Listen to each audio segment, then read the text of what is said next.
When you walk into a supermarket, you see a price tag. The BRICS see a strategic asset. Most people believe food is just a commodity governed by the invisible hand of a neutral global market. They believe that as long as trade routes remain open, the world will be fed. They're wrong. The era of food as a simple consumer good is fading. It was exposed in the grain silos of the Black Sea and in the fertilizer plants of the Urals. From June 9 to 13th, the Indian city of Indore will host the BRICS Agriculture Working Group and the BRICS Ministers of Agriculture, bringing together a broad discussion on food security, agricultural innovation, trade, and climate resilient farming. While the West remains focused on semiconductors and energy transitions, the BRICS are moving toward the foundation of human civilization itself, the soil. The familiar story told in Western media is that the global South is where the world's hungry live. But look closer, and you will find something different. The global South is also the global feeder. According to figures often cited in BRICS related materials, the BRICS nations account for 42% of the world's arable land, 45% of global grain production, 68% of the world's small farmers. The power has shifted, but the rules have not yet. For decades, global food prices were shaped far from the fields of Brazil or the rice paddies of India.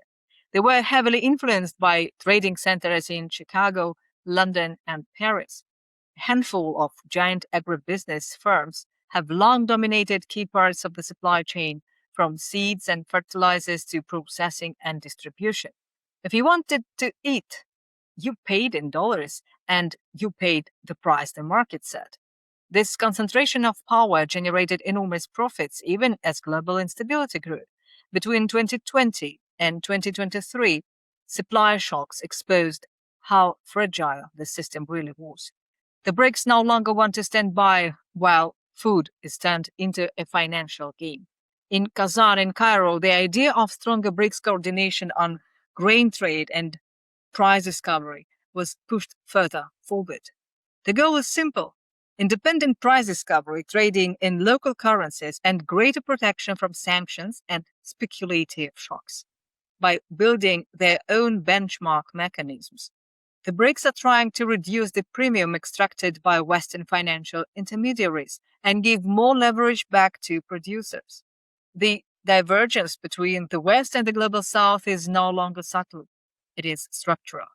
In Brussels, the agricultural debate has become increasingly constrained by budget pressures and post 2027 reform tensions.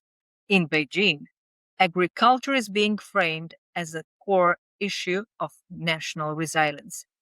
China's new 2026-2030 agricultural and rural modernization plan puts food security, advanced farming systems, digital tools, and supply chain resilience at the center.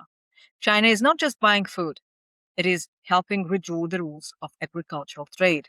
By setting stricter standards on digital tracing, quality compliance, and residues, Beijing is increasingly influencing who can access its market and under what conditions. For exporters in countries such as Vietnam, Brazil, or Thailand, that means one thing: access now depends on alignment with China's evolving trade architecture. Indore is the venue for the summit because India is one of the key swing states in this new order. In 2025-26, India reached a record rice output of about 154 million tons, making it the world's largest rice producer. But India is a giant at a crossroads. For 30 years, Western institutions like the World Bank and the IMF have urged New Delhi to deregulate. They want India to move away from agricultural price supports and weaken the public food distribution system that protects millions of citizens. To them, these are market distortions. To India, they are a buffer against instability. In Indore, India is likely to present itself as a defender of strategic agriculture rather than a follower of the old Washington consensus. With a very large share of its workforce still tied to farming and rural livelihoods, India knows that leaving food entirely to the logic of profit can carry enormous political risk. The Indore summit is where India shows that modernization does not have to mean full liberalization. If India is the heart of the doctrine, Russia is part of its backbone. After the trauma of the 1990s, Russia spent 2 decades rebuilding agricultural capacity and food sovereignty. Today, Russia is among the world's leading grain exporters. But the story is not only about wheat, it is also about fertilizer, the quiet input that keeps the entire food system alive. Russia remains a major force in the global fertilizer trade. In 2026, Russian officials have continued to deepen logistical and commercial ties with partners in the Persian Gulf and beyond, aiming to reduce dependence on Western choke points. It is clear that this is not just trade, but the architecture of sovereignty. Brazil links the whole picture together. It combines massive agribusiness export capacity with domestic food policy, and its soybean trade with China remains one of the defining agricultural relationships of the century. Brazil is also moving toward tighter traceability systems and more sophisticated logistics, helping its exports remain competitive in an era of trade fragmentation.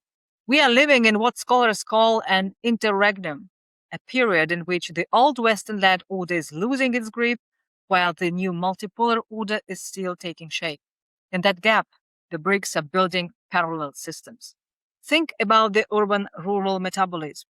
By 2030, most of the world's population will live in cities. Those cities depend on fragile flows of food, energy, and logistics. If that flow is governed only by cost minimization and corporate efficiency, the system becomes vulnerable. The BRICS idea of food sovereignty recognizes that food is not just a commodity, it is strategic infrastructure. Western media will probably downplay the Indore summit, just like they often downplay the real importance of agricultural diplomacy. They may present it as just another meeting of emerging markets with no common direction. But here is the thing, the global south needs its own narrative, and Think BRICS is here to offer independent analysis and a multiple perspective in a media landscape that still leans heavily toward Western framing.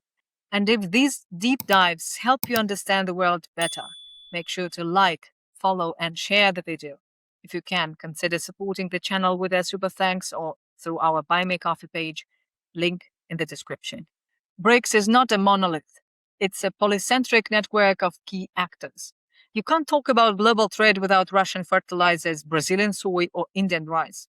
And if BRICS coordination on grains, fertilizers, and price discovery keeps deepening, the balance of power in global food markets could shift faster than many in the West expect.